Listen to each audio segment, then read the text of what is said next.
Hello and very good afternoon बच्चों। तो कैसे आप सब। चलिए अब हम स्टार्ट करते हैं और एक लेक्चर जो है रे ऑप्टिक्स का अब हम स्टार्ट करने जा रहे हैं। सॉरी जो है लास्ट वाला वीडियो जो है जल्दी कट हो गया था, उसकी वजह से जो है ये वाला केस हमें रह गया था और वो वीडियो बहुत छोटा हो गया था। बट कोई बात नहीं, हम इसको फिर से कवर करेंगे। कोई बात नहीं, वहां पे कट हो गया, छोटा वीडियो आ गया तो क्या बात है, जल्दी देखोगे फिर ये वाला वीडियो देख लो उसके बाद, ठीक है। तो इस वीडियो में हम केस नंबर 4 को डिस्कस करेंगे पहले, उसके बाद मैं रिपीट करूंगा मैंने कौन से चारों केस आपको बताए। उसके बाद हम जो है कम से कम 20 सवाल लेंगे, जिससे आपको जो है बहुत ही इसमें जो है कंफर्टेबल फील करवाया जाएगा, सो दैट आपके पास कोई भी सवाल अगर आ जाए velocity of image, velocity of mirror के बारे में, आप उसको आराम से सॉल्व कर सको, ठीक है। तो चलिए यहां पर क्या है, शॉर्ट में अगर हमने मिरर को ऐसे मूव करवाया, यानी कि प्लेन ऑफ मिरर के पैरेलल अगर हम मूव करवा रहे हैं ऐसे, अब मैंने ऑब्जेक्ट यहां रखा है, मिरर को मैं ऊपर ऊपर लेते जाता हूं, तो आपको याद आना चाहिए अगर मैं इस मिरर को यहां भी ले जाऊंगा तो ऑब्जेक्ट अगर यहां है तो इसकी इमेज यही बनेगी। दैट मींस अगर मैं मिरर को ऐसे ऊपर नीचे मूव करवाता हूं तो वेलोसिटी ऑफ इमेज और वेलोसिटी ऑफ ऑब्जेक्ट पे कोई असर नहीं पड़ेगा। अगर वो दोनों रेस्ट में होंगे तो वो रेस्ट पे ही रहेंगे, और अगर वो किसी वेलोसिटी के साथ चलेंगे तो वो उसी वेलोसिटी के साथ चलेंगे, उनके ऊपर कोई भी असर नहीं पड़ेगा। ये चीज आपको क्लियर होनी चाहिए, वही मैंने चीज यहां पे लिखी है। मिरर को प्लेन के पैरेलल या प्लेन के पैरेलल, प्लेन के पैरेलल या वाला यहां पे इंपॉर्टेंट है, या नॉर्मल के परपेंडिकुलर। सर नॉर्मल तो इसका ऐसा होगा, नॉर्मल के परपेंडिकुलर, ये फिर से वही आ गया, दैट मींस यही हो गया, प्लेन के पैरेलल या नॉर्मल के परपेंडिकुलर अगर मैं मिरर को मूव करवाता हूं तो वेलोसिटी ऑफ इमेज सेम रहेगी, उसके ऊपर कोई भी असर नहीं पड़ता है। क्या आपको ये चीज अच्छे से समझ आ गई होगी? दैट मींस इससे क्या होता है, no effect on velocity of image, velocity of image के ऊपर कोई भी इफेक्ट नहीं होता है। तो मैं आपको फिर से एक बार जो है सारे केस समराइज करवाऊंगा। पहले केस में हमने क्या देखा था, हमने ऐसे मिरर को रखा था और मैंने आपको कहा था अगर मैं ऑब्जेक्ट को मिरर के परपेंडिकुलरली उसकी तरफ ले जाऊं v वेलोसिटी के साथ या u वेलोसिटी के साथ, ठीक है। फॉर एग्जांपल या सिंपल, अब मैं एक एग्जांपल से समझाता हूं सो दैट आपको ज्यादा अंडरस्टैंडिंग हो। मान लीजिए इसको अगर मैं 3 मीटर पर सेकंड के साथ 3 मीटर पर सेकंड से मिरर की तरफ ले जाऊंगा तो आपको समझ आ गया होगा, इमेज भी जो है वो भी 3 मीटर पर सेकंड से आ जाएगी। तो यहां पे हमने वेलोसिटी ऑफ ऑब्जेक्ट और वेलोसिटी ऑफ इमेज के बीच में ये वाला रिलेशन देखा था। क्लियर हुआ? हाँ सर। दूसरा केस हमने देखा था सर, हमने क्या करा, मिरर को फिर से फिक्स रखा था और यहां पे ऑब्जेक्ट को ऐसे मूव करवाया, तो सर इमेज भी ऐसे ही मूव करी। सर अगर ये 4 मीटर पर सेकंड से चल रहा है तो ये भी 4 मीटर पर सेकंड से चलेगा, यानी कि इसके ऊपर कोई असर नहीं हुआ। जिधर ये चल रहा है उसी डायरेक्शन में ये चल रहा है, जिधर ये चल रहा था ये इसके अपोजिट हो रहा था। तीसरा केस हमने क्या देखा था, क्या अगर यहाँ ऑब्जेक्ट है, यहां अगर ऑब्जेक्ट है और यहां अगर आपका मिरर है, तो अगर मिरर 2 मीटर पर सेकंड से चल रहा है तो सर जो इमेज है वो उसकी डबल वेलोसिटी के साथ चलेगी, वो चलेगी सर 4 मीटर पर सेकंड से। क्लियर हुआ? और उसी डायरेक्शन में जिधर मिरर को मैंने डिस्प्लेस किया। और लास्ट वाला केस क्या है, अगर मेरे पास यहाँ पे ऑब्जेक्ट है, अगर यहाँ पे ऑब्जेक्ट है, मान लीजिए ये इधर चल रहा है 2 मीटर पर सेकंड से और इधर चल रहा है 3 मीटर पर सेकंड से, तो अगर मैं मिरर को ऊपर ले जाऊंगा 10 मीटर पर सेकंड से, लेकिन ऐसे, तो कोई असर नहीं पड़ेगा। इमेज जो है, पहले ऑब्जेक्ट इधर जा रहा था तो इमेज इसके अपोजिट होगी, सर ये होगी 3 मीटर पर सेकंड, तो इसके ऊपर कोई असर नहीं पड़ेगा। ये ऊपर जा रहा था तो ये भी ऊपर ही जाएगा 2 मीटर पर सेकंड, लेकिन इसकी वजह से इसके कोई ऊपर, इसकी वजह से ये जो मिरर ऊपर जा रहा है 10 मीटर पर सेकंड से, उसकी वजह से इसके ऊपर कोई भी असर जो है वो नहीं आएगा। आई होप आपको ये चीज समझ आ गई होगी, ठीक है। इसको नोट कर लीजिए, अब हम सवाल उसके ऊपर डिस्कस करते हैं। हाँ तो चलिए अब हम जो है कुछ सवाल डिस्कस करते हैं।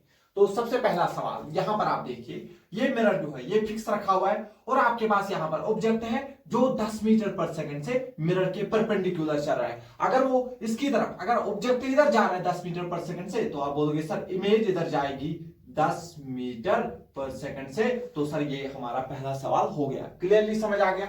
देखो एकदम मैं धीरे धीरे जो है लेवल उठाता जाऊंगा और आपको पता ही नहीं चलेगा, आप एडवांस लेवल के सवाल तक पहुंच जाओगे। यहां पर ध्यान से देखो, दूसरा सवाल है, यहां पे ऑब्जेक्ट ऐसे चल रहा है 10 मीटर पर सेकंड से, मिरर जो है फिक्स है। जब तक नहीं लिखा होगा दैट मीन मिरर फिक्स है। अगर ये नहीं होगा तो मैंने इस तरीके से वेलोसिटी दी होगी, ठीक है। तो ये कहां जा रहा है? ऊपर। तो सर आपने बोला था अगर ऑब्जेक्ट मिरर के पैरेलल मूव करता है तो इमेज भी उसी डायरेक्शन में मिरर के पैरेलल ही जो है मूव करती है, ठीक है। अगर ये ऊपर जा रही है 10 मीटर पर सेकंड से तो इमेज भी ऊपर जाएगी सर 10 मीटर पर सेकंड से।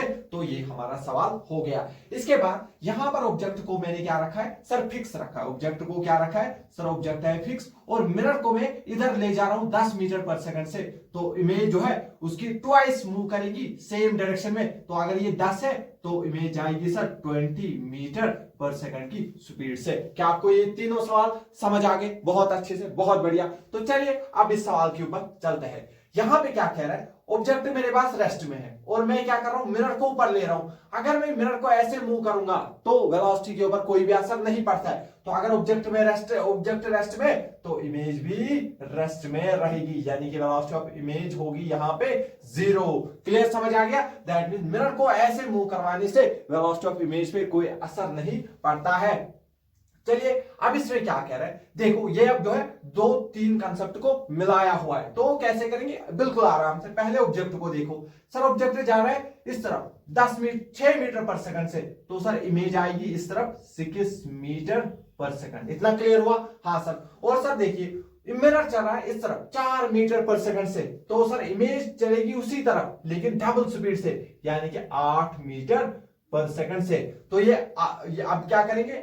इसको इसमें से माइनस करेंगे। 8 माइनस 2 दैट मीन सर इसकी वेलोसिटी क्या आएगी सर? वेलोसिटी ऑफ इमेज आएगी सर 8 माइनस 6, क्योंकि किसमें आएगी? 8 माइनस 2 आ गया सर 2 मीटर पर सेकंड। 2 मीटर पर सेकंड। और सर ये किधर है? ये आई कैप की डायरेक्शन में है। समझ आ गया? क्लियरली समझ आ गया? बहुत बढ़िया, बहुत बढ़िया।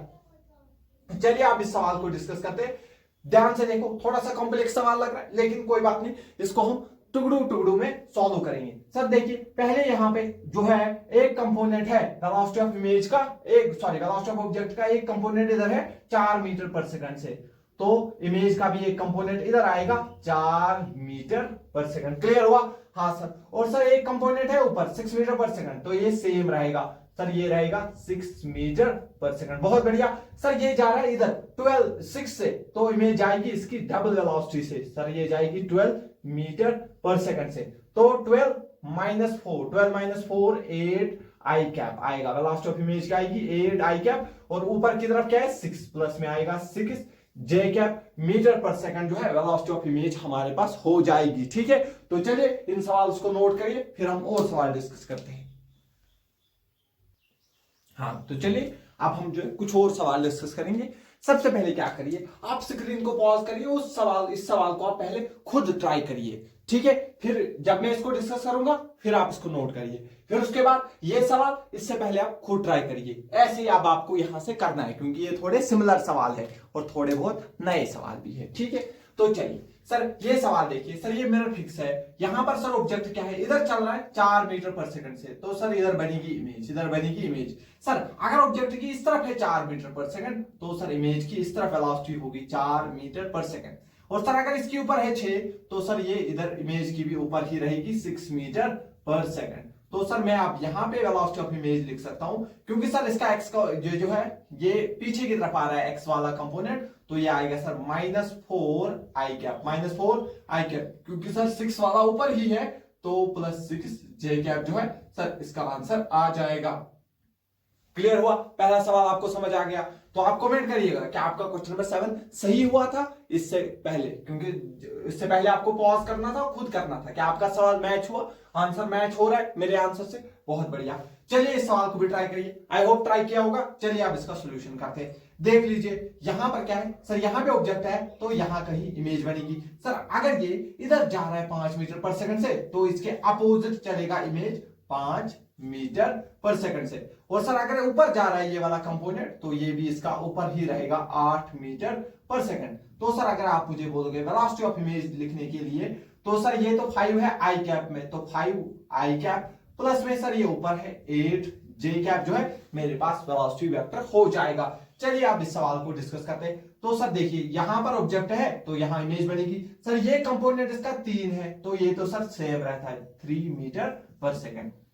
सर इसका ऊपर सॉरी यहां पे गलती होने वाली थी, देख लीजिए ये 3 इधर जा रहा है तो सर इसकी जो है इस तरफ होगी 3 मीटर पर सेकंड। बहुत बढ़िया। सर ये ऊपर जा रहा है 4 तो ये तो 4 ही रहेगा इसका 4 मीटर पर सेकंड। बहुत बढ़िया। सर ये इधर जा रहा है 2 से तो मिरर की भी वेलोसिटी, इमेज की भी वेलोसिटी उधर आएगी लेकिन डबल आएगी, दैट मींस सर 4 मीटर पर सेकंड। तो सर अगर अब मैं वेलोसिटी ऑफ इमेज लिखूं तो 4 - 3 तो इसका इधर एक ही बचेगा यानी कि आई कैप बचेगा इस तरफ, प्लस में ऊपर है 4 तो बचेगा 4 जे कैप मीटर पर सेकंड जो है इसकी वेलोसिटी रहेगी। क्या आपको ये सवाल बहुत आसान लग रहा है? बहुत बढ़िया। कभी कभी वो इस तरीके से देता है एंगल बना के, तो जब भी एंगल बना के देगा तो आपको डरना नहीं है, आपको कंपोनेंट निकालना है, एक परपेंडिकुलर एक पैरेलल कंपोनेंट। तो सर देख लीजिए सर इसका ये इसके साथ 37 बना रहा है, दैट मींस इसका एक कंपोनेंट इस तरफ आएगा 10 cos 37 डिग्री। बहुत बढ़िया। और सर एक कंपोनेंट इस तरफ आएगा 10 sin 37 डिग्री। तो आपको ये ट्रायंगल जो है हमेशा दिमाग में होना चाहिए। cos 37 अगर मैं यहां से निकालना चाहूं cos 37 होगा सर 4, क्योंकि बेस इसके हिसाब से अगर मैं देखूंगा 37 के हिसाब से ये मेरा होता है परपेंडिकुलर। अगर किसी बच्चे को पता नहीं होगा तो ये मेरे पास बेस होगा, ठीक है। तो क्या होता है बेस अपॉन हाइपोटेन्यूज, बेस है 4 हाइपोटेन्यूज है 5। सिमिलरली साइन होता है परपेंडिकुलर अपॉन हाइपोटेन्यूज, परपेंडिकुलर है 3 हाइपोटेन्यूज है 5।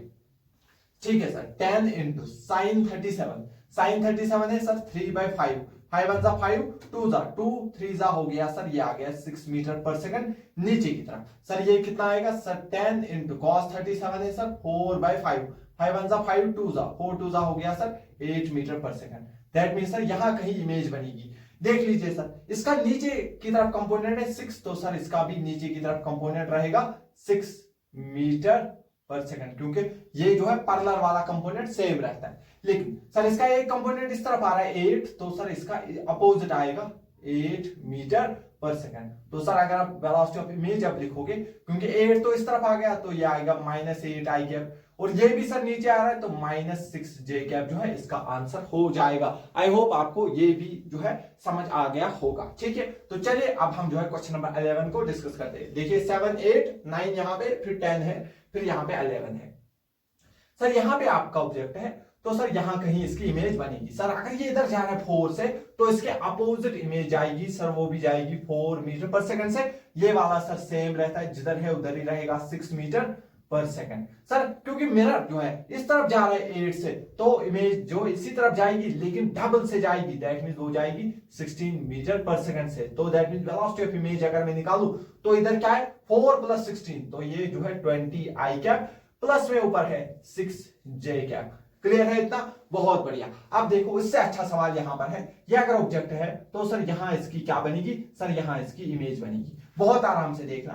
सर देखिए ये इधर 3 है तो सर इमेज को इस तरफ कंपोनेंट आएगा 3 मीटर पर सेकंड। सर ये ऊपर की तरफ 4 है ये कंपोनेंट तो इसको भी ये रहेगा 4 मीटर पर सेकंड। सर देखिए लेकिन इस बार मिरर सिर्फ आगे नहीं जा रहा है, मिरर क्या है आगे भी जा रहा है ऊपर भी जा रहा है, आगे ऊपर, क्योंकि इसको आगे किस स्पीड से जा रहा है 2 मीटर पर सेकंड और ऊपर जा रहा है 5 मीटर पर सेकंड से। तो लेकिन मैंने आपको पहले ही बोला था इस कंपोनेंट से कोई इफेक्ट नहीं पड़ता है, ये पैरेलली नीचे जाए ऊपर जाए कोई फर्क नहीं पड़ता है, सिर्फ फर्क पड़ता है इस कंपोनेंट से। तो सर अगर ये इधर जा रहा है 2 मीटर पर सेकंड से तो इमेज इसके डबल से जाएगी, वो जाएगी सर 4 मीटर पर सेकंड से। तो अगर आप सर वेलोसिटी ऑफ इमेज लिखना चाहोगे, क्योंकि 4 बड़ा है 4 - 3 सर आ गया 1 आई कैप, प्लस में क्योंकि ये ऊपर ही है प्लस में आएगा 4 जे कैप। क्या आपको ये अच्छे से समझ आ गया? ठीक है, तो इन सवालों को आप नोट कर लीजिए, फिर हम और कुछ सवाल डिस्कस करते हैं। हाँ तो चलिए कुछ और अच्छे सवाल अब हम डिस्कस करेंगे। अभी तक जो है हम पहुंच चुके हैं एडवांस लेवल के सवाल तक। अब देखो इस सवाल को, अब देखो यहां पर अगर मेरे पास एक ऑब्जेक्ट है, यहां पर अगर एक ऑब्जेक्ट है सर, आप देखिए ये किधर जा रहा है सर, ये इस तरफ जा रहा है 4 मीटर पर सेकंड से, तो जब इमेज आपकी यहां पे बनेगी सर वो इस तरफ आएगी 4 मीटर पर सेकंड से। क्या क्लियर हुआ? इसको जो है ये वाला कंपोनेंट है 5 मीटर पर सेकंड तो सर ये तो सेम रहेगा, इस पे कोई असर नहीं रहेगा। 5 मीटर पर सेकंड ही रहेगा। लेकिन ध्यान से देखना, यहाँ पे मिरर इस बार इस तरफ आ रहा है, तो जिस तरफ मिरर आता है उसी तरफ वेलोसिटी ऑफ इमेज भी आ जाती है। तो वेलोसिटी ऑफ इमेज भी इसी तरफ चलना स्टार्ट करेगी डबल स्पीड से। तो अगर ये 10 है तो वो 20 मीटर पर सेकंड से इस तरफ चलना स्टार्ट करेगी। दैट मीन्स सर यहां पर मैं क्या लिख सकता हूं, अब वेलोसिटी ऑफ मिरर अगर आप वेलोसिटी ऑफ इमेज अगर मुझे लिखनी होगी तो देखिए ये 4 भी पीछे 20 भी पीछे, तो दैट मीन्स पीछे की तरफ है, इसलिए -24 आई कैप प्लस में, क्योंकि सर ये ऊपर की तरफ है, आएगा 5 जे कैप। तो सर ये जो है वेलोसिटी ऑफ मिरर हमारे पास आंसर हो जाएगा। क्लियर, समझ आ गया? हाँ सर। अब देखो, अब अगर ये तो भी हमने देखा था अगर किसी ऑब्जेक्ट की वेलोसिटी किसी एंगल थीटा पे होती है, लेकिन यहाँ पे मिरर भी किसी एंगल थीटा पे है। कुछ नहीं करना है, आपको कंपोनेंट निकालने। सर इसका एक कंपोनेंट इधर आएगा, सर क्या आएगा 10 cos 37 डिग्री, और मैं आपको बोल चुका हूं 10 cos 37 4/5 होता है, 5 1 5 2 दैट मीन सर ये आ जाएगा 8 मीटर पर सेकंड। सिमिलरली सर अगर एक 8 आएगा, दूसरा आता है 6, सर कैसे करेंगे? सर ये आएगा दूसरा कंपोनेंट इस side 10 sin 37 degree, 10 into sir 3/5, तो ये आ जाएगा सर 6 मीटर पर सेकंड। क्लियर हुआ? इसी तरीके से इसके भी दो कंपोनेंट निकालेंगे। इसका एक कंपोनेंट आएगा सर 10√2 cos 45 डिग्री, सर ये हो गया 10√2 cos 45 होता है 1/√2, ये हो गया कैंसल, तो ये बच गया 10 मीटर पर सेकंड। सिमिलरली इस तरफ एक कंपोनेंट आएगा 10√2 sin 45 डिग्री, और 10√2 sin 45 भी होता है 1/√2, √2 कैंसल, तो सर ये भी आ गया 10 मीटर पर सेकंड। क्लियर है इतना? तो आप देखिए सर यहाँ पे हमारे पास बनेगी इमेज। सर अगर ये इस तरफ जा रहा है 8 मीटर पर सेकंड से, तो इमेज आएगी इस तरफ 8 मीटर पर सेकंड से। तो सर अगर ये इसे ऊपर जा रहा है 6 मीटर पर सेकंड से, तो इमेज भी ऊपर जाएगी 6 मीटर पर सेकंड से। तो ये तो हो गया इसका फंडा। अब इसको देखते, सर मिरर जो है इस तरफ जा रहा है 10 मीटर पर सेकंड से, तो इमेज आएगी 20 मीटर पर सेकंड से। लेकिन ये कंपोनेंट से हमें कोई फर्क पड़ेगा ही नहीं, तो जो अच्छा बचा होगा वो इस कंपोनेंट को कैलकुलेट ही नहीं करेगा, क्योंकि इससे कोई फर्क नहीं पड़ने वाला कहीं भी हो ये। ठीक है, तो चलिए, तो सर वेलोसिटी ऑफ इमेज अगर मैं लिखना चाहूं, ये कंपोनेंट बड़ा है 20 - 8 क्या हो जाएगा सर, ये आ गया 12 आई कैप, प्लस में ऊपर की तरफ 6 जे कैप जो है, ये हमारे पास इसका आंसर हो जाएगा। क्या आपको इतना क्लियर हुआ? ठीक है, इतना आप नोट कर लीजिए। हाँ, तो चलिए अब एक जनरल सवाल को भी डिस्कस कर लेते हैं। तो ऐसा सवाल अगर आपको कभी एडवांस में दिखता है तो आप इसको कैसे सॉल्व करोगे? कोई भी सवाल आए वो फिर आप कर सकते हो सकता है कभी जो आपके पास मिरर जो है वो ऐसे ना दे के किसी इंक्लाइन पे हो। कुछ नहीं करना है आपको, यहां पर आपका ऑब्जेक्ट है, यहां पर आपका ऑब्जेक्ट है और उसकी वेलोसिटी है v1।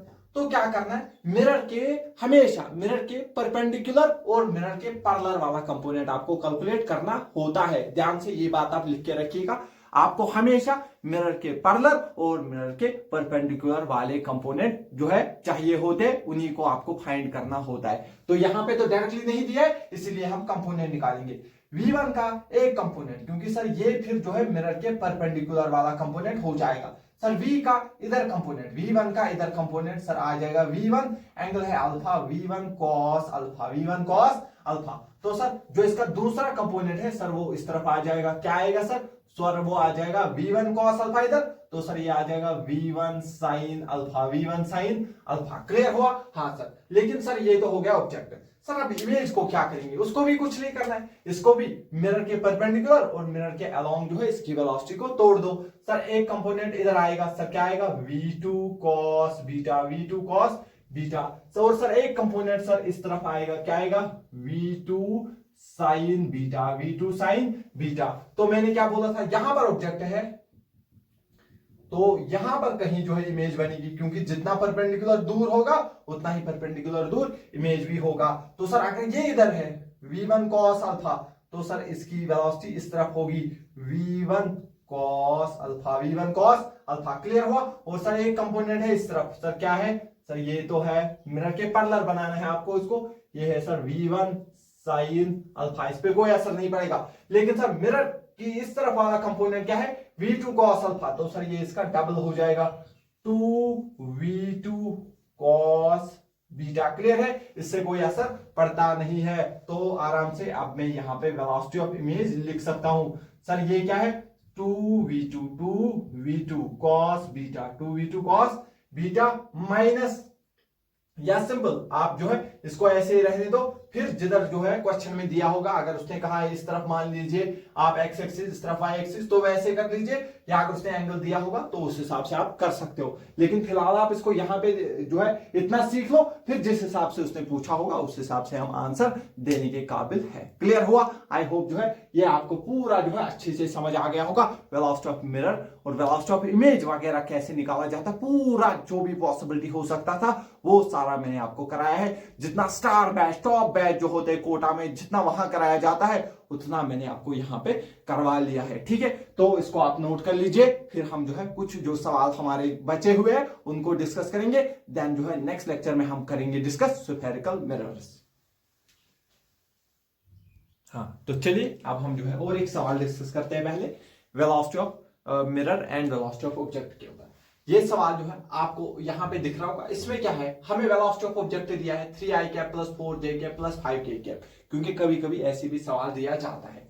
वेलोसिटी ऑफ मिरर है 6i cap plus 7j cap plus 8j cap. तो आपको फाइंड करना है वेलोसिटी ऑफ मिरर। क्या करना है, वेलोसिटी ऑफ मिरर। तो मैं आपको कुछ चीजें बताऊंगा जिससे आप सेकंड्स में इस सवाल को सॉल्व करो, बराबर उसी तरीके से जिस तरीके से मैंने आपको जो है लॉज ऑफ रिफ्लेक्शन का वेक्टर फॉर्म सिखाया था। ठीक है, ध्यान से देखना। सबसे पहले क्या कह रहा है, ए पार्ट कह रहा है mirror is in X Y plane. तो मिरर जिस प्लेन में है ये क्यों दिया जाता है, सो दैट आप जो है नॉर्मल को फाइंड कर पाओ। सबसे पहले आपको पता करना है नॉर्मल। ये चीजें जो है फिर आपको यहाँ पे दिखेगी रिफ्लेक्ट होते हुए, यहाँ पे ये राइटिंग में आपको दिखेगी, वो आपको नोट करना है इस सवाल को करने से पहले, सो दैट आप जो है इसको आराम से सॉल्व करते जाओ। हाँ सॉरी, हाँ तो क्या बता रहा था मैं, velocity of mirror.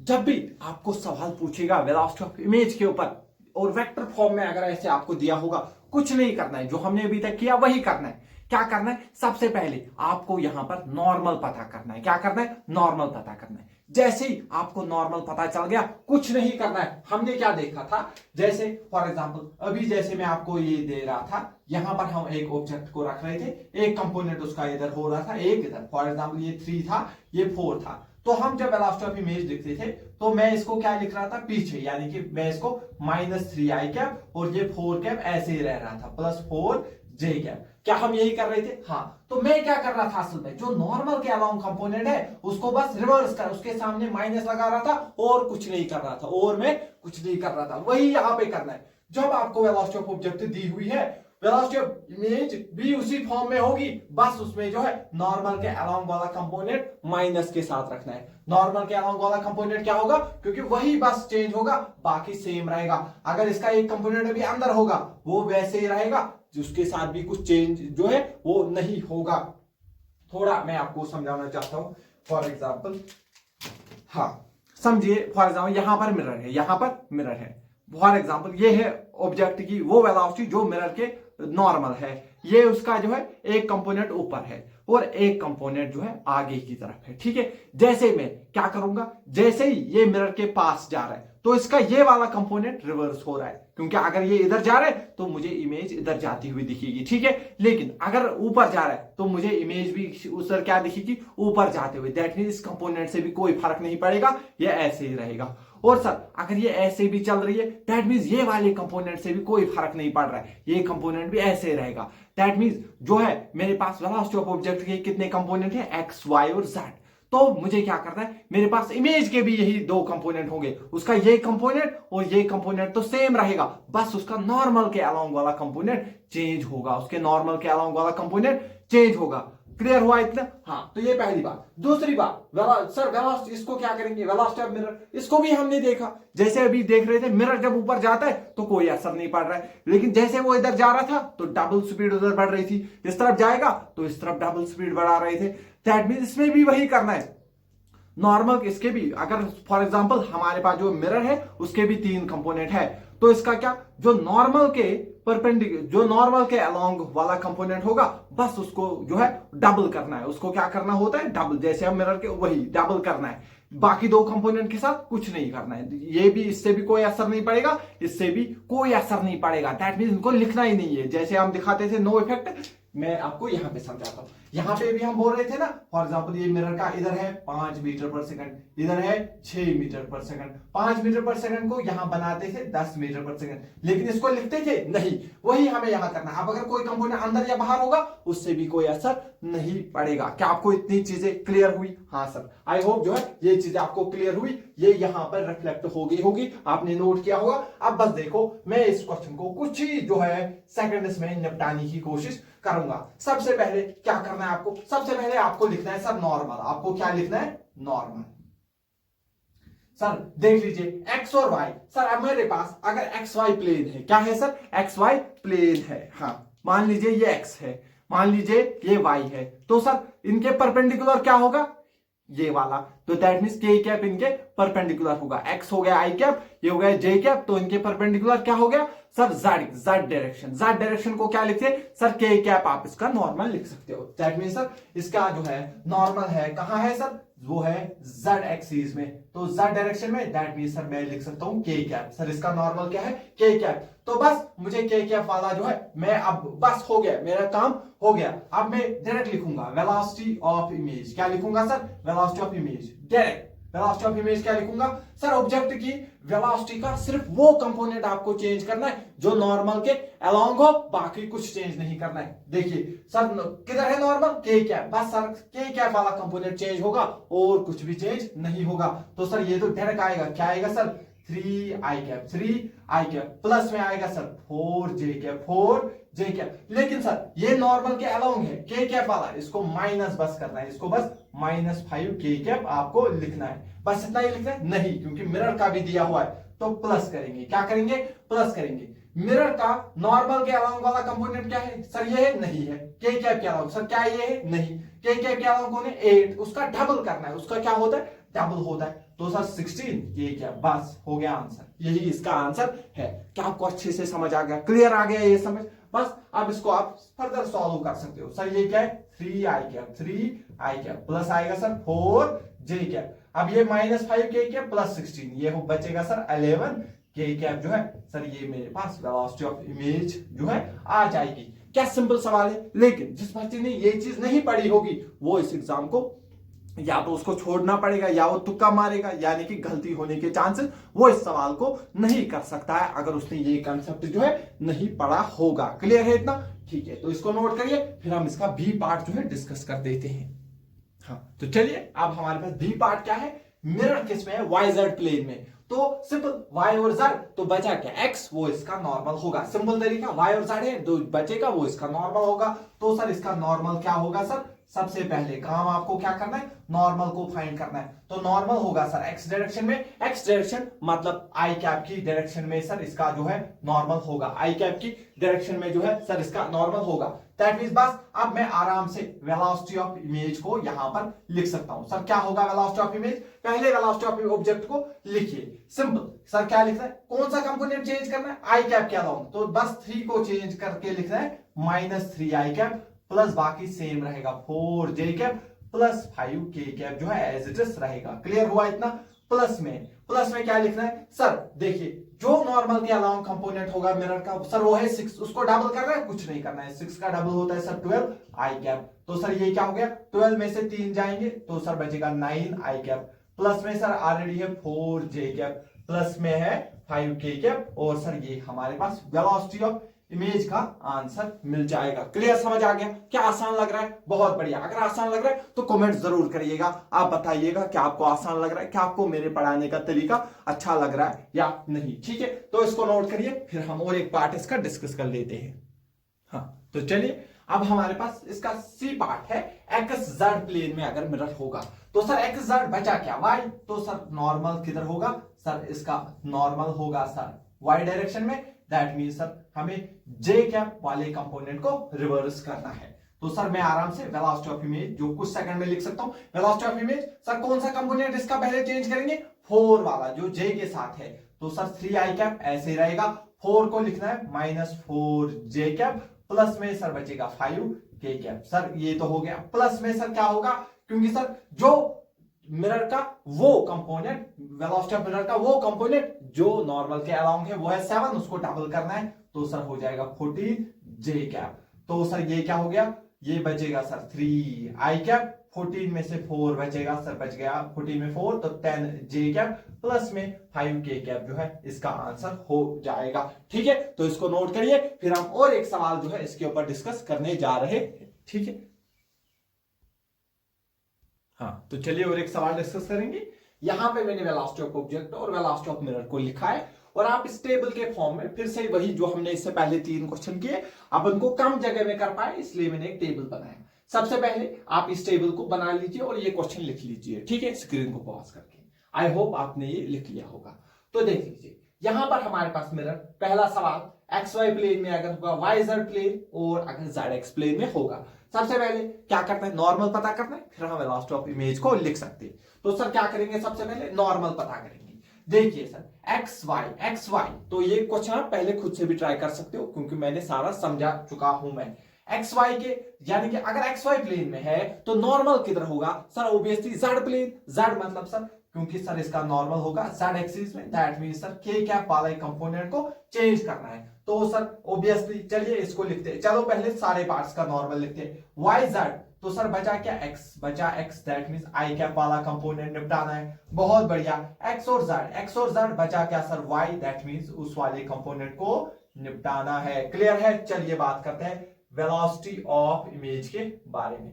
Velocity of image is equal to velocity of image equal to, बहुत बढ़िया। क्या करना है सर, ऑब्जेक्ट की वेलोसिटी को कुछ नहीं करना है, उसमें नॉर्मल के अलोंग वाला कंपोनेंट रिवर्स करना है बस। सर देख लीजिए ऑब्जेक्ट का ये कंपोनेंट है सर, कहां है नॉर्मल, के में, तो के वाला कंपोनेंट बस ऑब्जेक्ट का रिवर्स करना है।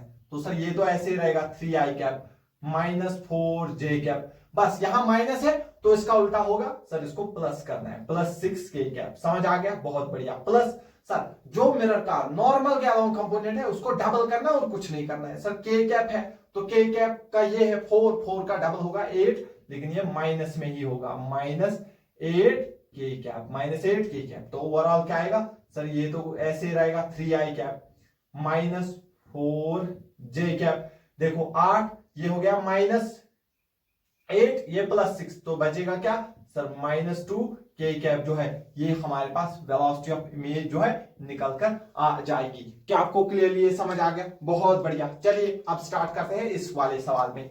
फिर से देखिए वेलोसिटी ऑफ इमेज निकालनी है, बहुत बढ़िया। क्या करना है, आई कैप के अलोंग मेरा नॉर्मल आ रहा है तो बस आई कैप को रिवर्स करना है। ठीक है सर, तो बस इधर जो 3 है इसको -3 आई कैप बनेगा, बाकी सेम रहेगा 4 J cap -6 K cap -6 K cap plus में सर क्या है जो आई कैप के अलोंग, सर इसको आई कैप के अलोंग क्या है सर -2 है तो इसको सिर्फ डबल करना है, ये तो माइनस ही रहेगा बस इसका डबल करना है। तो सर ये बचेगा 4 जो है आई कैप, 4 आई कैप। अब देखो -4 -3 तो -7 I cap, -7 I cap -4 J cap and -6 K cap. इसका जो है हमारे पास आंसर आएगा वेलोसिटी ऑफ इमेज का, बहुत बढ़िया।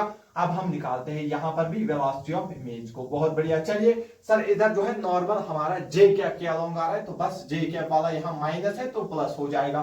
तो सर ये बचेगा 3 आई कैप सर प्लस बचेगा 4 जे कैप, बहुत बढ़िया। ये तो माइनस ही रहेगा 6 के कैप प्लस में सर जे कैप के अलोंग क्या है 3 है तो इसका डबल हो जाएगा 6 जे कैप। तो ओवरऑल क्या बचेगा सर 3 आई कैप, 4 और 6 होते हैं सर, प्लस में होगा 10 जे कैप -6 के कैप। ये हमारे पास वेलोसिटी ऑफ इमेज का भी सवाल हो गया। आई होप अब जो कोई भी सवाल आपको आएगा velocity of image and mirror के ऊपर तो आप उसको बहुत आराम से जो है सॉल्व कर सकते हो। और जनरली बच्चों को जो है वेक्टर फॉर्म जो है लॉज ऑफ रिफ्लेक्शन का वहां पे डर लगता है क्योंकि वेक्टर में जो है सवाल पूछा जाता है और यहां पर डर लगता है। वो तो आराम से करेंगे, इधर 6 है तो वो -6 लिखेगा, लेकिन जब वो इसमें velocity of object and velocity of mirror आपको वेक्टर फॉर्म में देता है फिर आपसे जब वो वेलोसिटी ऑफ इमेज पूछता है तो जनरली बच्चों को डर लगता है। लेकिन मुझे लगता है मैंने जो है आपको काफी अच्छे से जो है सिखाने की कोशिश की और आपको अच्छे से समझ भी आया होगा। आई होप जो है आपका वो डर जो है खत्म हो गया होगा यहाँ पे। ठीक है, तो चलिए इसको नोट करते फिर हम जो है बची हुई चीजें अब डिस्कस करेंगे इसमें। हाँ तो चलिए अब हम जो है और एक सवाल डिस्कस करते हैं। यहां पर जो है सबसे पहले हमने लास्ट क्लास में डिस्कस क्या किया था कि अगर हमारे पास एक पर्सन है और उसके सामने अगर एक प्लेन मिरर है तो कम से कम उसको कितनी लेंथ का प्लेन मिरर जरूरत होता है? सर h/2 लेंथ का प्लेन मिरर जरूरत होता है। क्लियर है इतना? ठीक है। अब यहां पे उसके मिलता जुलता एक सवाल है और ये बहुत अच्छा सवाल है।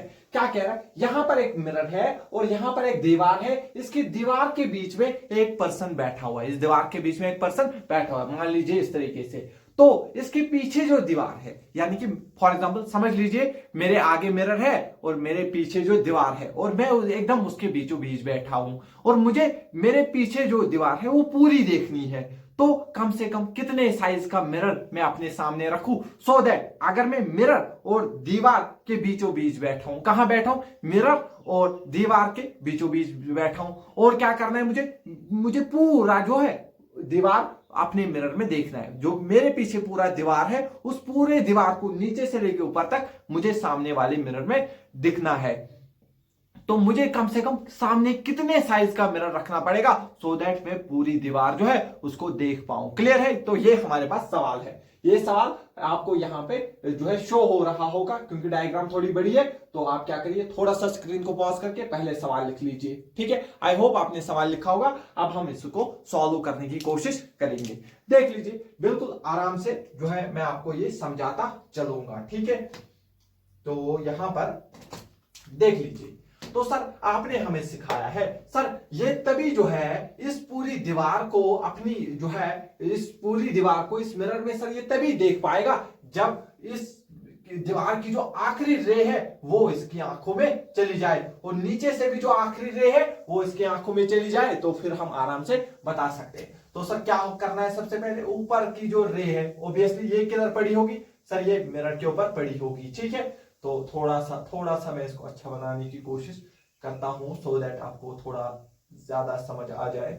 इस तरीके से ये क्या पड़ेगी? मिरर के ऊपर। ठीक है सर, मिरर के ऊपर क्या करेंगे हम? मिरर के ऊपर नॉर्मल ड्रॉ करेंगे। मान लीजिए इसने एंगल बनाया अल्फा, मान लीजिए मैं अल्फा बोल रहा हूं, मान लीजिए अल्फा। तो सर जितना इंसिडेंट रे एंगल बनाएगी उतनी ही रिफ्लेक्टेड रे भी एंगल बनाएगी और ये फाइनली क्या होनी चाहिए? इसकी आंखों में जानी चाहिए। तो जितना एंगल इसने बनाया उतना ही एंगल रिफ्लेक्टेड रे भी बनाएगी। मान लीजिए अल्फा, मान लीजिए अल्फा। ठीक है? तो मैं इसको थोड़ा सा ठीक करता हूं। क्लियर है इतना? हाँ सर, यहां तक तो क्लियर है, यहां तक तो क्लियर है। बहुत बढ़िया, बहुत बढ़िया। चलिए ये तो हो गया ऊपर वाला पार्ट, ये हो गया ऊपर वाला पार्ट। सिमिलरली क्या करना है सर? जो नीचे की रे है सर वो मिरर के साथ टकराने के बाद इसकी आंखों में जानी चाहिए। दैट मींस आप यहां पे नॉर्मल ड्रॉ करिए। फॉर एग्जांपल अगर इंसिडेंट रे ने यहां पे एंगल बनाया बीटा तो आप इसको भी क्या मान लीजिए? बीटा मान लीजिए। ठीक है? जनरली हम इसको θ1 θ2 बोलते हैं लेकिन वैसे कंफ्यूजन होता है इसलिए मैं आसान तरीके से आपको बता रहा हूं। मिड में रखा है दैट मींस यहां से यहां तक डिस्टेंस d और यहां से यहां तक भी डिस्टेंस कितनी होगी? d होगी। तो चलिए अब हम इस सवाल को आराम से सॉल्व करते हैं। सर इस सवाल को आप कैसे सॉल्व करेंगे? मैं आपको दिखाता हूं इसको हम कैसे सॉल्व करेंगे आराम से। मान लीजिए यहां से ऊपर तक जो डिस्टेंस है उसको x मान लीजिए। क्या मान लीजिए? x मान लीजिए। ठीक है? आपने जो यहां से यहां तक डिस्टेंस अगर x है तो ये डिस्टेंस कितनी होगी? क्या मैं निकाल सकता हूं? कैसे निकालेंगे सर? ये तो बहुत मुश्किल है। आराम से जरा यहां पे tan अल्फा लिखो, ये ट्रायंगल को देखो। ये ट्रायंगल आपने देख लिया? हाँ सर। अगर आपको ये ट्रायंगल दिख रहा है, ये ट्रायंगल क्या आपको दिख रहा है? हाँ सर ये ट्रायंगल हमें दिख रहा है। तो क्या आप इसमें tan अल्फा लिख सकते हो? हाँ सर क्यों नहीं, हम इसमें आराम से tan अल्फा लिख सकते हो। तो tan अल्फा क्या होगा? Perpendicular upon base. Sir perpendicular तो दिख रहा है x, सर बेस कहां है? क्या आपको यहां पे अगर ये d है तो क्या ये भी d होगा? हाँ सर, तो डिवाइड बाय x। क्लियर है इतना? हाँ सर। तो सर यहां पे इस बड़े वाले ट्रायंगल में एक बार tan अल्फा लिखिए। तो चलिए मैं इसमें एक बार फिर से लिखता हूं tan अल्फा। तो सर tan अल्फा इस बड़े वाले ट्रायंगल में क्या होगा? Sir perpendicular. मुझे नहीं पता परपेंडिकुलर क्या है, क्या है। तो मान लीजिए मैं इसको स्मॉल a बोलता हूं, small a divide bye sir इसका बेस क्या है बड़े वाले ट्रायंगल का? सर यहां से यहां तक x सर d और फिर यहां से यहां तक d। तो सर ये तो है 2d। तो दोनों क्योंकि अल्फा यहां भी है अल्फा यहां भी, tan अल्फा इनकी लेफ्ट हैंड साइड क्या है? सेम। ये भी tan अल्फा ये भी tan अल्फा। दैट मींस इन दोनों को भी बराबर होना पड़ेगा। तो दैट मींस यहां से क्या मिल रहा है मुझे? x divide by d equal to a divide by 2d। Clear है इतना? DOD हो गया कैंसल, तो ये इधर जाएगा, तो ये यहां क्या बचा a इक्वल टू ये 2 इधर जाएगा तो ये बचेगा 2x, तो a किसके बराबर आया 2x। दैट मींस अगर ये x है तो ऑब्वियसली ये कितना होगा सर, ये डिस्टेंस मेरे पास 2x होगा। और ये आपको पता भी होना चाहिए क्योंकि ये छोटा ट्रायंगल है, ये इसका दुगना ट्रायंगल है, तो अगर ये x होगा ये 2x होगा। लेकिन मैंने आपको प्रूफ करके दिखाया। क्या आपको ये समझ आ गया? ठीक है, इतना चीज पहले आप नोट डाउन कर लीजिए, फिर मैं इसको मिटा दूंगा। ठीक है, तो ठीक है, आई होप जो है आपने ये वाली चीज यहां पर नोट डाउन कर ली होगी। सिमिलरली अब मैं आपको दिखाता हूं ये डिस्टेंसेस कैसे निकालेंगे। जरा इसमें लिखो tan बीटा, इसमें क्या लिखो सर, क्या लिखना है आपको? लिखना है tan beta, tan beta sir perpendicular, sir नहीं पता क्या है, मान लो y है, मान लो यहां से यहां तक क्या है y है, तो सर ये आ गया परपेंडिकुलर आ गया y, सर बेस आ गया सर d। ठीक है, फिर से लिखो tan बीटा, फिर से क्या लिखो tan beta, sir tan beta, फिर से अगर मैं लिखूं सर इस बड़े वाले ट्रायंगल के लिए, इस बड़े वाले ट्रायंगल के लिए सर वो आ जाएगा परपेंडिकुलर, सर पता नहीं, मान लो परपेंडिकुलर है b, मान लो परपेंडिकुलर है b, डिवाइड बाय बेस कितना है d plus d, sir base है 2d, तो दोनों का लेफ्ट हैंड साइड सेम, तो सर राइट हैंड साइड भी बराबर होगा। तो सर आप कह रहे हो y divide by d, y divide by d equal to b divide by 2d, d और d कैंसल, तो क्या आपको दिख रहा है y, क्या आपको यहां पे दिख रहा है b इक्वल टू ये 2 इधर जाएगा 2y, दैट मींस ये जो डिस्टेंस होगा ये क्या होगा 2y होगा। कब 2y होगा? अगर मैं इस डिस्टेंस को y मानूंगा तो ये 2y होगा। सर अगर यहां से यहां तक y है तो सर ये डिस्टेंस भी क्या होगा सर, ये भी तो y होगा। बहुत बढ़िया। सर अगर यहां से यहां तक x है तो सर ये भी क्या होगा सर, ये भी होगा x। क्या आपको इतना समझ आ रहा है? अब हम जो है सॉल्यूशन के नजदीक पहुंच गए। सर अगर ये x है तो सर मैं क्या बोल सकता हूं, अगर ये x है यहां से यहां तक, तो सर ये छोटा सा डिस्टेंस भी कितना होगा यहां से यहां तक x। बहुत बढ़िया। सर ये डिस्टेंस y है तो सर ये डिस्टेंस भी क्या होगा सर, यहां से यहां तक ये डिस्टेंस भी y होगा। बस अगर आपको इतना समझ आ गया तो ये जो है सॉल्व हो गया। इसको पहले नोट कर लीजिए, आई होप आपने नोट कर लिया होगा।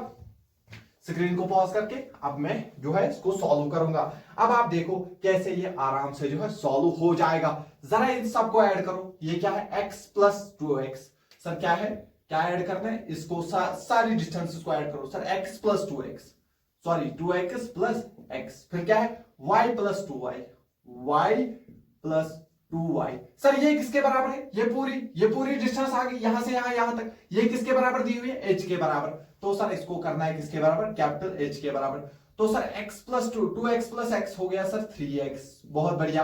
y प्लस 2y हो गया 3y, किसके बराबर आ गया h के बराबर। अगर मैं यहां से 3 को कॉमन निकालूं, क्या मुझे अंदर x प्लस y बच रहा है? हाँ सर, तो वो किसके बराबर आ गया h के बराबर। तो अगर मैं लिखूंगा यहां से x प्लस y, इस 3 को यहां करूंगा डिवाइड, तो सर h/3 आ गया। तो अगर तुम ध्यान से देखोगे तो देखो सबसे आखिरी जो इंसिडेंट रे यहां पर पड़ी है, क्या वो यहां पे पड़ी है, और यहां की सबसे आखिरी रे यहां पर। दैट मींस मुझे जो है इतना ही मिरर अगर मेरे पास होगा तो मेरा काम चल जाएगा। मुझे पूरी जो है यहां पर इमेज नजर आएगी इस दीवार की, वो कहां पर, यहां पर होना चाहिए। तो कितने साइज का होना चाहिए सर, x प्लस वाई, तो x plus why he value तो मैंने निकाली है, तो दैट मींस मुझे जो है मिरर का साइज क्या चाहिए, size of mirror, size of mirror क्या आ जाएगा, size of mirror x plus Y क्या है मेरे पास, मिरर का साइज है x प्लस वाई, मुझे मिनिमम साइज ऑफ मिरर जो है वो मिल रहा है, एंड वो सर आ रहा है h डिवाइड बाई 3, यानी कि जितनी इसकी हाइट, दीवार की हाइट होगी उसकी 1/3 हाइट का मिरर मुझे जो है जरूरत होता है। ये आपके पास सिंपल सवाल जो है बन सकता है। फॉर एग्जांपल अगर ये 9 मीटर का है तो मुझे 3 मीटर का मिरर चाहिए, सो दैट मैं इसका पूरा जो है इमेज देख पाऊंगा। लेकिन ये तो सबको पता होता है, लेकिन उसकी पोजीशन बहुत इंपॉर्टेंट है, उसकी पोजीशन बहुत इंपॉर्टेंट है। आप देखो यहां से यहां तक, यहां से यहां तक कितना है, 2y जो है वो ऊपर होना चाहिए, 2y क्या होना चाहिए ऊपर। अगर आपको ये डिस्टेंसेस दी होगी तो वो आपसे क्या है पूछ सकता है। क्लियर हुआ? शॉर्ट में क्या याद रखना है, आपकी आंखों से लेके जमीन तक, आपकी आंखों से लेके जमीन तक जितना भी डिस्टेंस होगा, कितना डिस्टेंस है, y plus 2y, y plus 2y। तो फॉर एग्जांपल अगर यहां से लेके यहां तक जितना डिस्टेंस होगा उसका 2 हिस्सा यहां तक जो है 2y डिस्टेंस ऊपर होना चाहिए। सर आप क्या कहना चाहते हो, समझ नहीं आया। फॉर एग्जांपल यहां से फॉर एग्जाम्पल इस पूरे दीवार की हाइट मान लीजिए आप कितना है 12 मीटर है। कितनी मीटर है 12 मीटर। और मैं आपको कह रहा हूं पहले आप इस सवाल को नोट कर लीजिएगा, ठीक है, पूरा सॉल्यूशन, फिर उसके बाद में इसमें आपको समझा रहा हूं। फॉर एग्जाम्पल यहां से लेके आंखों से लेके जो जमीन तक डिस्टेंस है वो है 9 मीटर, वो है 9 मीटर। तो आप मुझे बताइए मैं मिरर को कितना ऊपर जो रखूं, कितना रखूंगा सर 2y के बराबर, 2y के बराबर। सर यहां तक जो यहां से यहां तक डिस्टेंस कितनी है 2y प्लस y, यानी कि 3y बराबर 9, 3y बराबर 9। तो यहां से मुझे समझ आ गया y आ गया 3 के बराबर, लेकिन इसकी डबल रखनी है तो यहाँ पे 6 मीटर इसको ऊपर रखना है। क्लियर, समझ आ गया। और सर उसका कितना होना चाहिए मिरर का साइज, सर टोटल हाइट जो है सर वो 12 है, उसका डिवाइड बाय 3 कर दो तो दैट मीन इसका हाइट होना चाहिए सर 4 मीटर। इसका हाइट क्या होगा 4, 6 और 4 हो गया 10, दैट मीन ऊपर से कितना नीचे होगा, क्योंकि टोटल तो 12 है, 2 मीटर ये नीचे होगा। इसको हम कैसे देखेंगे सर, टॉप कहां पे रखे, सिंपल आंखों से लेके ऊपर तक कितना बच गया सर, क्योंकि टोटल है 12 यहां तक 9 तो बच गया 3 मीटर। यहां से क्या है x plus 2x, that mean sir आप कह रहे हो 3x बराबर 3, दैट मीन x बराबर 1 मीटर। और सर ये कितना नीचे है, ध्यान से देखो मिरर कितना नीचे है 2x, तो दैट मीन 2 मीटर नीचे होगा ऊपर से, ठीक है। अब वो आपसे यहां पर कुछ भी सवाल पूछे आप उसको आराम से आंसर दे सकते हो। सिंपल सवाल क्या पूछा जा सकता है, आपके पास बंदा जो है वो मिडवे में बैठा हुआ है, एकदम बीचों बीच बैठा हुआ है और उसके पीछे दीवार है, तो उसको पूरी दीवार दिखे, सो दैट उसको पूरी दीवार दिखे कम से कम कितने साइज का मिरर चाहिए होगा, तो मिरर चाहिए होगा h/3 डिस्टेंस का। क्लियर, समझ आ गया। चलिए इसको नोट करिए। तो इसके बाद में आपको एक जनरल सवाल करवाऊंगा, आपसे वो कुछ भी पूछे वो ऑब्जेक्ट को कहीं भी रखे सो दैट आप उसका आंसर दे पाओ, ठीक है। चलो उससे पहले इसको नोट करो, फिर हम और एक सवाल इसमें डिस्कस करते हैं। हाँ, तो चलिए हमारे पास और एक सवाल है। यहां पर मिरर है, यहां पर दीवार है और यहां पर एक ऑब्जेक्ट बैठा है जो मिरर से कितना दूर है 5 मीटर दूर है, और मिरर और दीवार के बीच में दूरी है 20 मीटर। तो आपको बोलना है कम से कम कितने साइज का ये मिरर अपनी आंखों के सामने रखे सो दैट इसको पूरी दीवार दिखे। ये हमारे पास सवाल है। आप बोलोगे सर ये तो बहुत आसान है, कुछ नहीं करना है। सर यहां पर एक रे लाइए, यहां पर एक रे लाइए और सर उसको रिफ्लेक्ट कराकर इसकी आंखों में जो है हमें वो एंटर करवानी है। तो सर आपने कहा ये एंगल अल्फा है, तो सर ये एंगल भी अल्फा है, तो सर इसको पूरा एक्सटेंड कर लीजिए, ठीक है।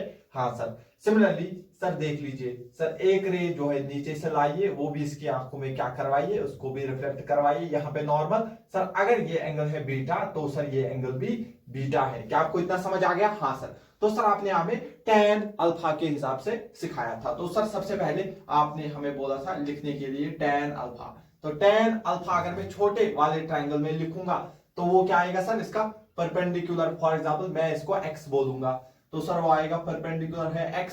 सर बेस कितना है, यहां से यहां तक का डिस्टेंस सर वो है 5 मीटर बराबर, ठीक है। फिर लिखेंगे sir tan alpha equal to, sir ये डिस्टेंस नहीं पता है हमें, a मान लीजिए, तो sir a divide by sir पूरा बेस कितना है सर 20 है। दोनों का लेफ्ट हैंड साइड सेम है तो राइट हैंड साइड भी बराबर होना चाहिए, तो x divide by 5, x divide by 5 equal to sir a divide by 20। Clear है इतना?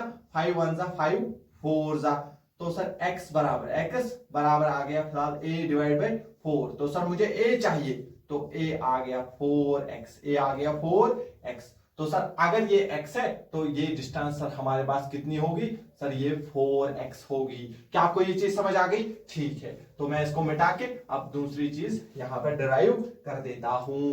तो सर tan बीटा, अब लिखिए आप, अब मैं डायरेक्ट लिखूं? हाँ सर। सर tan बीटा इस ट्राइंगल में क्या होगा सर, ये वाली डिस्टेंस मान लीजिए y, तो sir y divide by base sir वो है 5, किसके बराबर करना है सर, बड़े वाले ट्राइंगल में। सर इसका जो परपेंडिकुलर मान लीजिए बाय b है, क्या है b, डिवाइड बाय पूरा कितना है बेस 20, 5 1 जा 5 4 जा, ये 4 इधर चला जाएगा, b equal to 4y, b equal to 4y।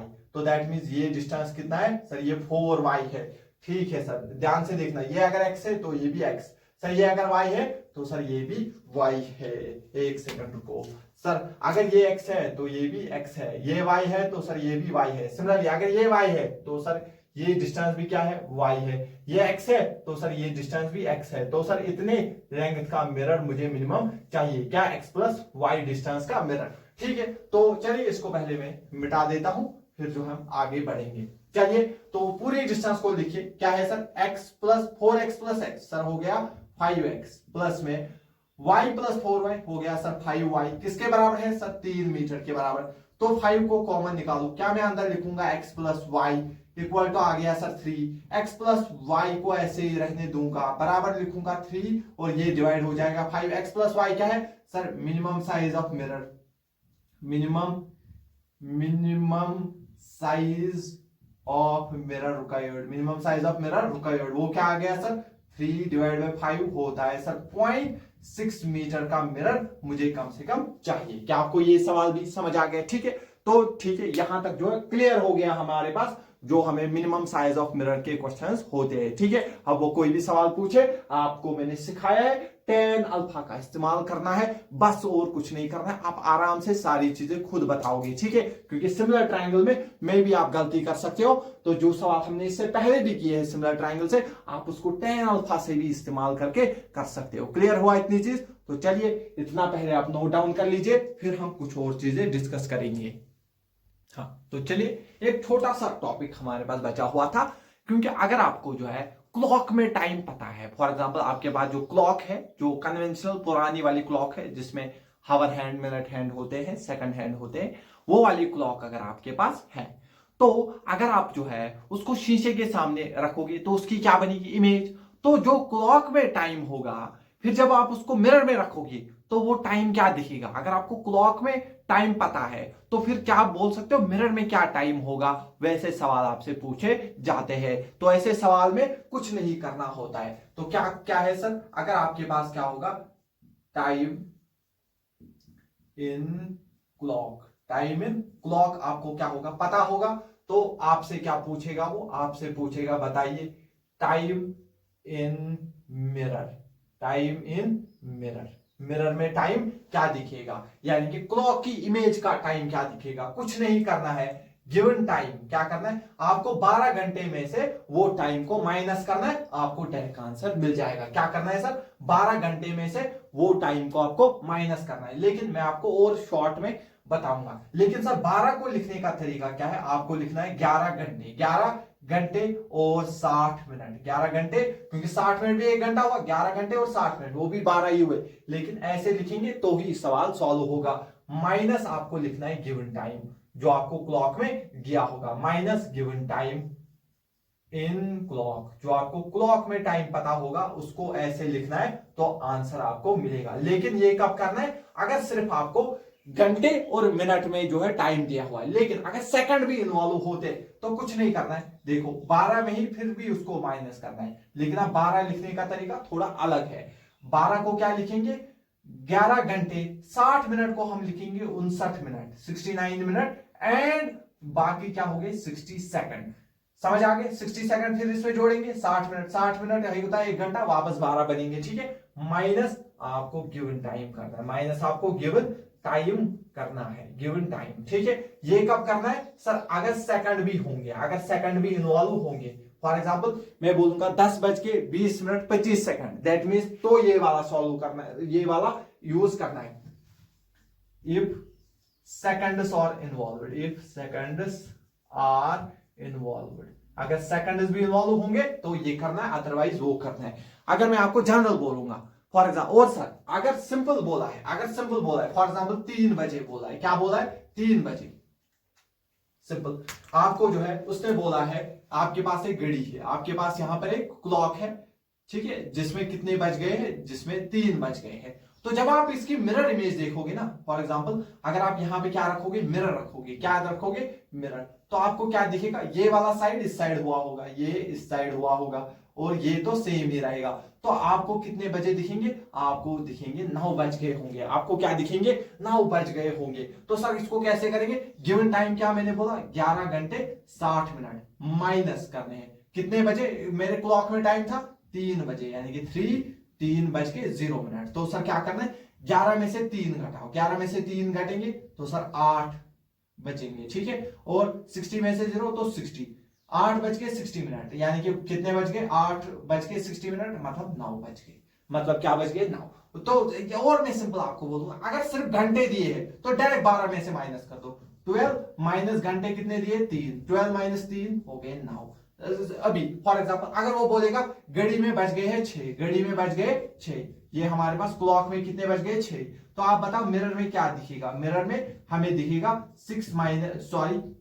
12 minus 6, तो उसमें भी 6 ही दिखेंगे, उसमें भी 6 ही दिखेंगे। क्लियर हुआ, क्योंकि उस टाइम जो है इस तरीके की क्लॉक में इमेज होती है, तो जब ये रहेगा तो ऑब्वियसली क्योंकि पार्लर में कुछ नहीं होता है, ये भी ऐसे ही रहेगा। क्या आपको क्लियर समझ आ गया? ठीक है, तो पहले आप इतना नोट करिए, फिर हम इसके ऊपर 5-10 सवाल करते, सो दैट आपकी जो अंडरस्टैंडिंग हो जाए इसके ऊपर।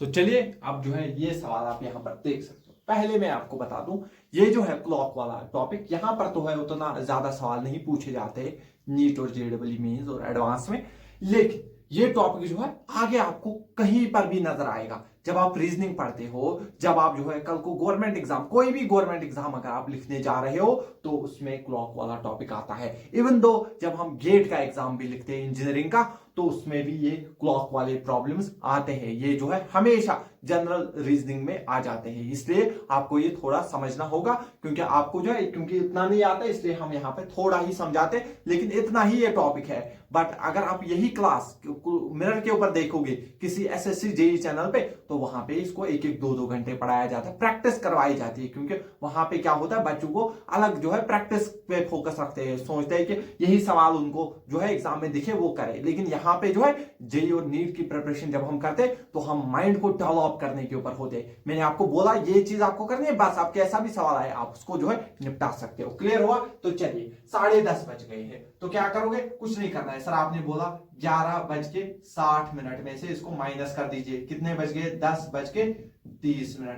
ठीक है, 11 में से 10 बज गए तो क्या बच गया सर? 1। 60 में से 30 तो 3, यानी कि आपको घड़ी में, अब मिरर में जब आप देखोगे घड़ी की इमेज तो आपको लगेगा 1:30 बज गए हैं, जबकि बजे कितने होंगे? 11, 10:30 आपको घड़ी में सीधे क्या दिखेंगे? 1:30। बहुत बढ़िया, चलिए इसको करेंगे। तो ये क्या है? 5:40 और 10 सेकंड। तो सर यहाँ पे आपने बोला 11:59 और 60 सेकंड में से माइनस करना है 5:40 और 10 सेकंड। तो 11 में से जब आप 5 को माइनस करोगे तो क्या बचेगा? 6 बचेगा। ठीक है, यहां पे इसको करोगे माइनस तो 19 बचेगा। 19:50 आपको 6:19 और 50 सेकंड आपको जो है मिरर में दिखेगा बजे हुए। सिमिलरली यहां पे क्या करना है सर? कुछ नहीं करना है, 11:60 में से माइनस कर दिए 4:30, तो ये बच के 7:30 जो है आपको दिखेगा। क्लियर हुआ? 9 बज गए तो डायरेक्टली 12 में से माइनस कर दो, 12 - 9 तो सर 3 बच गए होंगे। 9:30 बजे हैं तो 11:60 में से 9:30 को माइनस कर दीजिए, यहाँ पे 2:30 आपको टाइम दिखेगा। चलिए इसको करते हैं सर, 11:59 और 60 सेकंड में से माइनस करना है 11:30 और 22 सेकंड, तो सर ये तो 0 हो गया, इसको इसमें माइनस करेंगे सो 29 और ये हो जाएगा सर 38। तो मुझे समझ आ रहा है 0 मतलब 12:29 और 38 सेकंड। जब भी 0 होगा दैट मींस रात के 12 हो चुके और 12:29 और 38 सेकंड आंसर आपको दिखेगा। क्लियर समझ आ गया? दैट मींस ये भी आपका जो है क्लियर हो गया ये टॉपिक। ठीक है, चलिए इसको नोट कर लीजिए। हाँ, तो चलिए कुछ और सवाल डिस्कस करते हैं जो बहुत इंपॉर्टेंट है। यहां पर देखिए, ये हमारे पास एक प्लेन मिरर है और ऑब्जेक्ट को अगर ऐसे दिया होगा, प्लेन मिरर यहां पर है और ऑब्जेक्ट क्या है? ये वाली डिस्टेंस आपको दी हुई है, तो आपको बोलना है इमेज कहां पे बनेगी। तो सर हम तो तभी बोल सकते हैं, हमें पता है ऑब्जेक्ट जितना मिरर से परपेंडिकुलर दूर होगा उतनी ही दूर क्या बनती इमेज। लेकिन सर ये तो परपेंडिकुलर नहीं है, तो क्या करेंगे? एंगल दिया है तो दैट मीन सर ये देखिए मिरर को थोड़ा एक्सटेंड करेंगे तो दैट मीन ये हो गया मिरर के परपेंडिकुलर वाली लाइन। तो ये अगर मुझे पता चल जाए तो मैं उतना ही डिस्टेंस का यहाँ पे जो है उतनी ही दूर यहाँ पे इमेज बनाऊंगा। लेकिन सर ये डिस्टेंस में निकालूंगा कहां से? क्योंकि उसके लिए 10 दिया है, 60 दिया है, दैट मींस इसका इधर क्या कंपोनेंट आएगा sir? 10 cos 60 degree. 10 cos 60 degree, 10 × cos 60 क्या होता है सर? 1/2। दैट मींस सर ये यहां से यहां तक कितना है? 5 मीटर। तो फिर यहां से यहां तक भी 5 मीटर दूर आपको इमेज जो है बनते हुए नजर आएगी। क्लियर हुआ? ठीक है, तो इस सवाल को नोट कर लीजिए, फिर हम और एक सवाल डिस्कस करते हैं। हाँ, तो चलिए अब ये वाला सवाल अब हम डिस्कस करते हैं।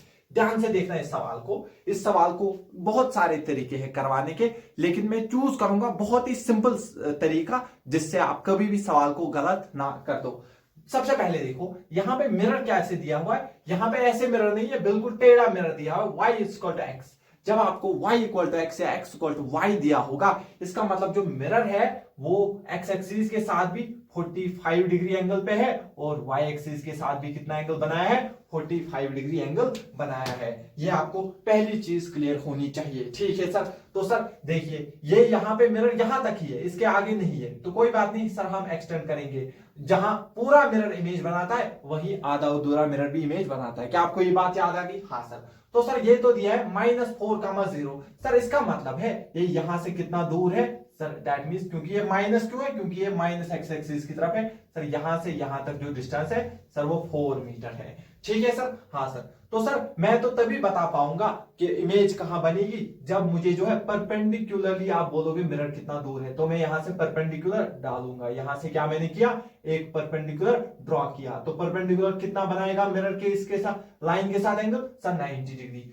सर ये एंगल अगर 45 है तो ये एंगल भी 45 होता है। क्या आपने पढ़ा है, इंटीरियर अपोज या अपोजिट एंगल्स है। अगर ये 45 है तो सर ये एंगल भी कितना होगा, 45 होगा।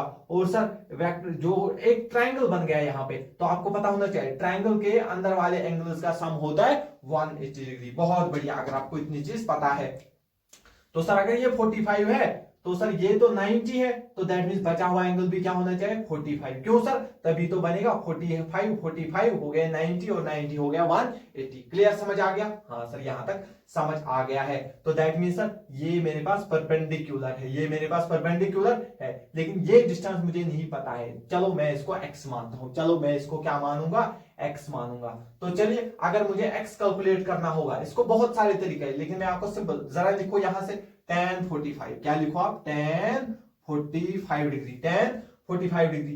तो सर ये आपको दिख रहा है परपेंडिकुलर, ये वाली साइड ने परपेंडिकुलर बनाया, दैट मींस सर इसके परपेंडिकुलर है ये, तो सर ये कितना है, x। बहुत बढ़िया। डिवाइड बाय क्या होता है, परपेंडिकुलर अपॉन बेस। तो बेस क्या है सर, ये वाला साइड। बेस कौन सा है, ये वाला, क्योंकि ये बड़ा वाला साइड होगा। ठीक है, ये वाला साइड बेस होगा। क्लियर है? डिवाइड बाय बेस कितना है सर, 4 मीटर। tan 45 क्या होता है सर, tan 45 हमारे पास क्या होता है सर, 1 के बराबर होता है। एक सेकंड मैं इसको देखूं, तो अगर हम ऐसा करेंगे तो एक सेकंड, इसको ऐसा नहीं करना होगा, एक सेकंड। हाँ तो चलिए, हाँ क्योंकि बेस यहां पर ये वाला होगा, अगर मैं इसको यहां पर बनाऊं तो एक बार आप ध्यान से देख लीजिए, ये ऊपर वाला साइड है 4 मीटर, ठीक है, और फिर मैं ये वाला साइड बना रहा हूं, तो कितना एंगल बना रहा है, 45 डिग्री। और ध्यान से देखना ये इसके परपेंडिकुलर है ऐसे 90 डिग्री। ठीक है, तो ये ट्रायंगल बन गया। ठीक है, ये वाली साइड क्या है सामने की, अभी हम इसको जो है कुछ नहीं बोलेंगे। अगर आप यहां से अगर मैं निकालूंगा, यहां से मुझे क्या चीज फायदा देगी, ये है 45 डिग्री। ठीक है, लेकिन ये मुझे नहीं पता है, परपेंडिकुलर डिस्टेंस मुझे चाहिए, लेकिन मुझे क्या पता है सर, ये तो है इस ट्रायंगल का बेस, ये है इस ट्रायंगल का बेस। ध्यान से देखो, ये इसका बड़ा साइड है। क्लियर हुआ सर, ये है इस ट्रायंगल का बेस और ये है इस ट्रायंगल का परपेंडिकुलर। तो सर मुझे यहाँ पे साइन जो है वो लगता है लगाना पड़ेगा। क्यों? अगर मैं यहाँ पे लिखूंगा सर साइन 45 डिग्री, क्या लिखूंगा सर, साइन 45 डिग्री। सर वो होता है perpendicular upon hypotenuse. Sir perpendicular है मेरे पास x और हाइपोटेन्यूज है मेरे पास 4। साइन 45 कितना होता है सर, ये होता है 1 upon √2 is equal to sir x divide by 4। तो 4 को मैं इधर भेजूंगा, x आ जाएगा 4 अपॉन √2। दैट मींस ये जो डिस्टेंस है ये होगी 4 डिवाइड बाई √2। तो सर अगर ये यहां से यहां तक 4 डिवाइड बाई √2 है, तो सर ये डिस्टेंस भी 4 डिवाइड बाई √2 होगी। इतना मुझे समझ आ गया सर, क्योंकि ये पूरा एंगल है 90, अगर ये है 45, तो सर ये एंगल भी कितना होगा, 45 डिग्री होगा। क्लियर, समझ आ रहा है? हाँ सर, यहाँ पे समझ आ रहा है। तो सर अब देखो सर, अगर ये भी 45, ये 4 √2, दैट मींस इसको भी क्या होना पड़ेगा सर, ये 4 होना पड़ेगा, ये भी 4 होना पड़ेगा। दैट मीन्स सर क्या समझ आ गया, शॉर्ट में आपको समझना है सर। अगर ये यहाँ पे क्या आ गया था, देखो अब यहाँ पे y में कितना नीचे है, ये 4 है, इसलिए आएगा -4, और x में तो ये x y एक्सिस के ऊपर है तो x कोऑर्डिनेट होगा 0, तो यहाँ पे ये सॉरी पहले हम x कोऑर्डिनेट लिखते हैं, तो x कोऑर्डिनेट है 0 और y में है ये नीचे -4, तो 0, -4 इसका कोऑर्डिनेट हो जाएगा। क्या आपको ये समझ आ गया ये 4 कैसे आ गया? अगर नहीं आया तो चलो मैं दिखाता हूं। देखो यहां पर अगर मैं फिर से लिखूंगा sin 45, इस ट्रायंगल में क्या लिखूंगा, sin 45। सर वो क्या होगा, परपेंडिकुलर। सर परपेंडिकुलर तो मैं अभी फाइंड कर चुका हूं, 4/√2, 4/√2 अपॉन में हाइपोटेन्यूज मुझे नहीं पता है तो मैं इसको h मान लेता हूं। sin 45 अभी आपने बोला क्या होता है, 1/√2, ठीक है, और ये h इस तरफ आएगा, इंटू आएगा सर h, इंटू आएगा h इक्वल टू 4/√2, √2 कैंसल, तो h मुझे दिख गया 4। समझ आ गया? तो ये क्लियर होना चाहिए आपको, ठीक है। तो इसको भी आप नोट कर लीजिए, फिर हम और एक सवाल डिस्कस करते हैं। हाँ तो चलिए अब इस सवाल को डिस्कस करते हैं। फिर से देखो यहां पर ऑब्जेक्ट दिया है, ये मिरर हमें दिया है 45 डिग्री पे, तो अगर ये एंगल 45 है तो ये एंगल भी 45 डिग्री होगा और ये एंगल भी 45 डिग्री होगा। क्लियर, समझ आ गया? ठीक है सर। सर ये हमें ऑब्जेक्ट के बारे में दिया है, दैट मीन सर यहां से यहां तक कितना है, सर ये 3 मीटर है। क्या है? 3 मीटर है। तो सर मैं तो तभी बता पाऊंगा इमेज कहां बनेगी जब मुझे ये परपेंडिकुलर डिस्टेंस पता चलेगी, ठीक है सर। अगर ये 3 है, अगर ये 3 है और सर ये एंगल भी कितना है 45, तो मुझे उसके साथ तो नहीं है, ये एंगल कितना है 45, तो और एक तरीका क्या है, क्योंकि मैं साइन से आपको बता चुका हूं लास्ट में, इस बार क्या करेंगे, इसका एक कंपोनेंट, अगर मैं ये एंगल 45 है तो मैं बोल सकता हूं ना ये 3 का ये वाला कंपोनेंट, ये 3 है, इसका इधर क्या कंपोनेंट आएगा 3 cos 45, 3 cos 45, 3 इंटू cos 45 होता है 1/√2, 1/√2, तो ये आ गया 3/√2। तो ऑब्वियसली अगर ये 3/√2 है तो सर ये भी क्या होगा 3/√2 सर, क्योंकि ये एंगल 45 है, ये 90 है, तो सर ये एंगल भी 45 है, तो सर दैट मींस जितना ये साइड होगा उतना ये भी होगा, तो दैट मींस ये भी क्या होगा 3 होगा। तो ये क्या है सर, x में क्या है, पीछे है -3, कामा y में क्योंकि ये x एक्सिस के ऊपर है तो y कोऑर्डिनेट होगा 0। मैं फिर से और एक बार आपको समझाना चाहता हूं ये चीज, ध्यान से देखो। जो है यहां पर क्या था, यहां पर जो है 3, ठीक है, तो 3 है यहां से यहां तक का डिस्टेंस, इधर क्या कंपोनेंट आएगा 3 cos 45, यानी कि 3/√2। सर जितना ये होगा उतना ये होगा। ये देखो ये एंगल भी 45, ये भी 45, ये भी 90, सिमिलरली यहाँ 45 45 90, जितना ये साइड होगा उतना ये होगा। सिमिलरली जो ये साइड ये बराबर आता है और ये यहाँ पर ये आता है। तो जब भी 45 होगा, जब भी एंगल 45 बना रहा होगा मिरर, तो कुछ नहीं करना है आपको, क्या करना है, जो ये वाला कंपोनेंट है, ये वाली इमेज उसको इस तरफ आएगी, ये वाली 0,3 यहां पे बनेगा, उल्टा करना है -3,0, -3,0 जो है इसका आंसर आ जाएगा, ठीक है। आई होप जो है ये आपको समझ आ गया होगा। इस पे कभी कभी सवाल पूछा जाता है तो आपको क्लियर होना चाहिए। मैंने जो है अपने हिसाब से पूरी कोशिश की कि आपको ये चीजें समझा दी जाए, ठीक है। तो इस लेक्चर को अब हम यहाँ पे रोकते हैं। आगे वाले जो है लेक्चर में मैं आपको और एक छोटा सा लेक्चर दूंगा जिसमें से हम कुछ इंपॉर्टेंट सवाल जो है उनको डिस्कस करेंगे, और जो कुछ प्रीवियस ईयर सवाल है वो मैं जो है सिंपल पेन पेपर से उसके ऊपर जो है वीडियो बनाऊंगा। वो जो छोटी वीडियो होगी 20-25 मिनट की, वो आप देख लीजिए सो दैट आपको फर्दर प्रैक्टिस हो।